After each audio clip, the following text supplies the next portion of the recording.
ដោយខានចេញប្លុកយូរឥឡូវចេញប្លុកទៅហូបការបងមិត្តភក្តិម្ដងនៅពេលដែលរៀបចំខ្លួនអីហើយមិត្តភក្តិក៏មកចាំដែរអញ្ចឹងទៅបានជិះមកដល់ឥឡូវយើងមកដល់រោងហើយមកដល់រោងយើងអត់ទាន់ចូលដល់ក្នុងយើងនៅចាំមិត្តភក្តិសិនព្រោះដើម្បីថតរូបជុំគ្នានេះឥឡូវមិត្តភក្តិយើងបានមកប្រើប្រាស់នេះហើយនេះសិតអ្នកចាំហើយនេះនៅរោងចាំបន្ទាប់ពីចៅរងចាំអស់ហើយមិត្តភក្តិយើងក៏បានមកគ្រប់គ្នាដែរអញ្ចឹងហើយបានថតរូបម្នាក់ពីរប៉ុស្តិ៍ទៅ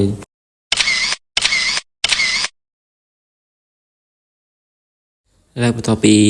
បានថតរូបបានអីហើយអស់ហើយពួកយើងបានមករកឡើងមករកតុអង្គុយអីដើម្បីហូបអីបាទនេះជាមិត្តរួមតុមើលទឹកមុខឲ្យហើយនេះតន់ហូបអីហើយណាចាំមើលបន្ទាប់ពីហូបអីហើយស្រក់ពោះស្រក់អីហើយមានកម្លាំងហើយតិចទៀតម្នាក់ចាក់លយបន្ទាប់ពីអង្គុយចិត្តពេញតុហើយម្ហូបក៏ចិត្តមកដល់ដែរប៉ុន្តែអង្គុយចាំសិនឥឡូវមានតែថតរូបលេងសិនជុំគ្នាឥឡូវម្ហូបលើកទី1មកហើយនេះមុខម្ហូបមុនដំបូងកន្លែងនេះសុំបិទសលេងដេកស្អាតម្នាក់ហូបប្រើនិយាយដើមគេប្រើស៊ីត្រាវវាប្រើនោះអាចជុំគ្នាឥឡូវបន្ទាប់ពី selfie អីហើយឥឡូវបានហូបហើយមុខម្ហូបលើកទី1ហ្នឹងមានម្នាក់ហូបដង្ហល់ដែរហ្នឹងម្នាក់លេងចង់ទៅអូខេហាន់លើកជុលកែវនឹងលើកជុលទឹកក្រូចនេះតែសំខាន់អ្នកម្ចាស់កម្មវិធីគេមកជុលដល់កន្លែងទៀតព្រោះសារយើងមក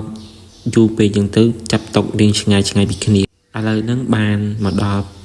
ម៉ោងកូនកន្លះកូនកំមុំគេកាត់ផ្លែឈើហើយអញ្ចឹងចាំមកស្ដាប់សំឡេងទាំងអស់គ្នា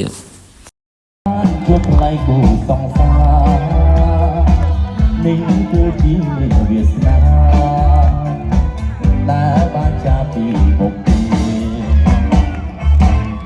ជីវិត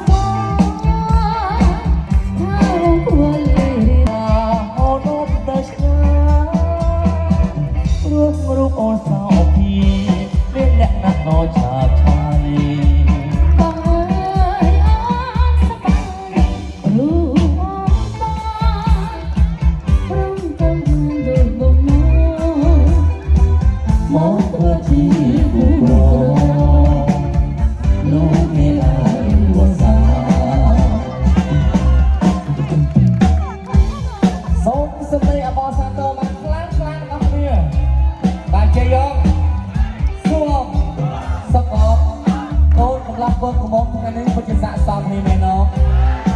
សមជាមួយនឹងម្ចាស់សម្អាតកាយឆោមលាក់មកនេះសូមការសម្ដែងអបអរសាទរនេះសកម្មភាពអ្នកឈរចាំ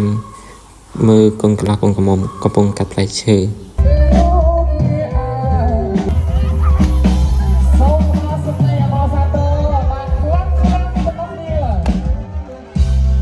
បន្ទាប់ពីកាត់ផ្លែឈើក៏ទៅហើយឥឡូវយើងមកតុកនេះមកអង្គុយជាមកបោភ័យយើងមិនជឿឲ្យគេទៅឡើងទៅរំអស់ហើយនេះធ្វើឲ្យយើងមនុស្សអត់ចេះរំចិត្តយាមឲ្យគេទៅឥឡូវដល់វគ្គលួចថតម្ដង